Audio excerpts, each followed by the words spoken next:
Eto pala yung nangyari nung pumunta kami sa meet and greet nila Kuya Rowel tsaka Chamami. Bali may insomnia ako, nagising ata ko 11 na, ang biyahe namin mga 2 to 3 hours. Kaya sabi ko hala, malilate. Ayan, nasa biyahe na kami dito. Sa may Ortigas yan, mag-aano na 2:30. Yung start 2 p.m. Wala pa kaming agahan tsaka lunch yan. Dito kami kumain. Tapos nanonood ako sa live. Ang ayos nung nila. Andun sila tsama, may lahat. Tapos nakakapagpa-picture sila. Tapos sabi ko nga sa live, sabi ko, antayin nyo kami, papunta na kami. Ayan, naglalakad na kami. Siguro mag-ano na yun, magti 3 p.m. 'Di ba, brunch kung brunch.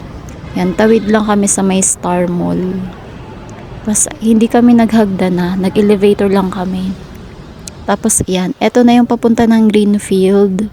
Yan, sobrang excited ako dyan, pero late na nga. Tapos eto, ayan, nakikita ko ng daming mga tao.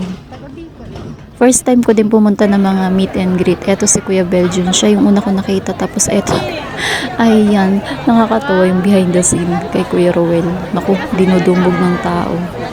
Tapos eto, dyan lang ako sa likod. Buti na lang ang haba ng selfie stick ko. Kaya nakukuhaan ko siya. Pero kung hawak ko lang yung phone, wala akong kuha. Kasi grabe, daming tao.